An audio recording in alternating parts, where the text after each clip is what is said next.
जानकी एक सीधी सादी लड़की थी, इसलिए वह अपने घर का खर्च चलाने के लिए रोज एक प्रिंटिंग प्रेस में काम करती थी। एक दिन जब जानकी काम से लौट रही थी, तब रास्ते में सुनील ने उसे देखा और उसे पसंद करने लगा। सुनील ने घर जाकर अपने माता पिता से जानकी के बारे में बात की। जानकी का नाम सुनकर सुनील की माँ भी बहुत खुश हुई और अगले ही दिन जानकी की एक सहेली की मदद से उन्होंने जानकी से शादी की बात की। जानकी ने भी इस रिश्ते के लिए हाँ कर दी। कुछ ही दिनों में जानकी और सुनील की बातचीत शुरू हो गई और फिर दोनों की शादी भी हो गई। शादी के बाद सुनील जानकी को अपनी जीवन साथी बनाकर बहुत खुश था। इसी बीच एक दिन जानकी और सुनील एक शादी में शामिल होने गए, लेकिन अचानक किसी कारणवश शादी समारोह की बिजली चली गई। जैसे ही थोड़ी देर बाद बिजली आई, सबने देखा कि जानकी गांव के एक चुनाव उम्मीदवार राजू को गले लगाए खड़ी है। यह देखकर सुनील को बहुत गुस्सा आया और वह जानकी को तुरंत घर लेकर चला गया। अगले ही दिन सुनील ने टीवी पर देखा कि जानकी और उसी राजू की एक तस्वीर टीवी पर दिख रही है, जिसमें दोनों को एक साथ पकड़ा हुआ बताया जा रहा है। यह देखकर सुनील को गहरा झटका लगा। थोड़ी ही देर में कई न्यूज रिपोर्टर उनके घर के बाहर जमा हो गए। फिर अगले दिन एक ऑटो ड्राइवर टीवी पर जानकी का नाम लेकर उस पर झूठे आरोप लगाने लगा और उसे बदनाम करने की साजिश करने लगा। तब जानकी ने सारी सच्चाई अपने पति सुनील को बताई। एक अच्छा पति होने के नाते सुनील ने जानकी को ढांढस बंधाया और साहस देते हुए कहा। सुनील और जानकी की आज ही नई शादी हुई थी, इसलिए सुनील जानकी को पाकर बहुत खुश था। लेकिन एक दिन जब सुनील और जानकी एक शादी में गए, तभी बिजली चली जाने के कारण जानकी घबरा गई और गलती से एक अजनबी युवक राजू को गले लगा लिया। अगले ही दिन जानकी और राजू के गले मिलने की तस्वीर टीवी पर न्यूज में आ गई और हर न्यूज रिपोर्टर जानकी के घर इंटरव्यू लेने पहुंचने लगा। यह सब देख जानकी घबरा गई और फूट फूट कर रोने लगी। जानकी ने सुनील को सारी सच्चाई बताई कि उस दिन अंधेरे और घबराहट के कारण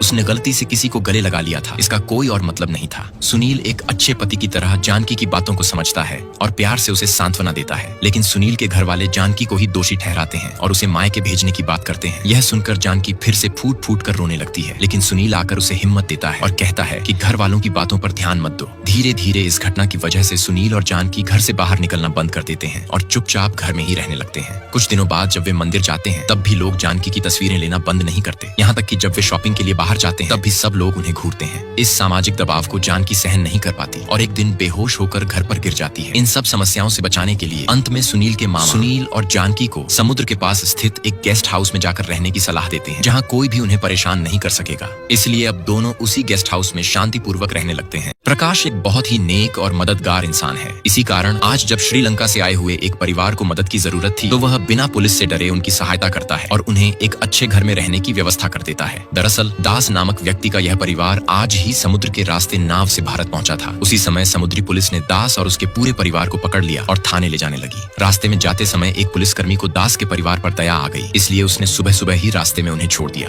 अब प्रकाश दास के परिवार के लिए एक किराए का घर तलाशता है और घर की मालकिन से अच्छे से बातचीत करता है। तभी उस घर का मालिक, जो कि एक पुलिस वाला होता है, दिव्याकर, वहां आ जाता है। वह दास से हुई बातचीत को सुनकर कुछ शक करता है और दास से सच्चाई बताने को कहता है। तब दास खुद को केरल का निवासी बताता है। यह सुनकर दिव्याकर संतुष्ट हो जाता है और उन्हें अपने मकान में रहने की इजाजत दे देता है। अगले ही दिन से प्रकाश दास के परिवार के लिए बहुत सारा घरेलू सामान ला कर देता है, जिससे दास का परिवार थोड़ी राहत और खुशी महसूस करने लगता है। अब दास अपने परिवार का खर्च चलाने के लिए हर जगह नौकरी ढूंढने निकलता है, लेकिन उसे कहीं भी काम नहीं मिलता। इधर प्रकाश उनकी मदद करने के लिए दास और उसके पूरे परिवार के नकली आधार कार्ड बनवा देता है। इसी दौरान दास के जिस इलाके में वह रहता था, वहाँ एक जगह बम विस्फोट हो जाता है। जब उस इलाके की सीसीटीवी जांच की जाती है, तो पुलिस को एक फुटेज में दास कचरा फेंकते हुए दिखाई देता है। इससे पुलिस को दास पर बम धमाके में शामिल होने का शक हो जाता है। उधर दास अपने परिवार का खर्चा उठाने के लिए प्रकाश से ड्राइविंग लाइसेंस के बारे में बात करता है। फिर दास और प्रकाश मिलकर एक व्यक्ति के पास नौकरी की बात करने जाते हैं। वह व्यक्ति कहता है, मैं बिना भरोसे किसी को अपनी गाड़ी नहीं चलाने देता। अगर तुम्हें यह नौकरी चाहिए तो पहले 7 दिन मेरी गाड़ी बिना पैसे के चलाओ। अगर मुझे तुम्हारी ड्राइविंग पसंद आई तो यह नौकरी तुम्हारी हो जाएगी। दास के पास कोई और विकल्प नहीं होता, इसलिए वह यह शर्त मान लेता है। अब दास अगले दिन से उस आदमी की गाड़ी चलाना शुरू कर देता है। दिन बीतते जाते हैं और आखिरकार 7वां दिन आता है। उसी दिन पास के एक वृद्धा की मृत्यु हो जाती है। यह सुनकर दास सभी लोगों को इकट्ठा करता है और मिलकर वृद्धा के लिए अंतिम प्रार्थना करते हैं। उस वृद्धा के पति, एक बुजुर्ग व्यक्ति, दास के इस कार्य से बहुत खुश होते हैं और भावुक होकर दास को आशीर्वाद देते हैं।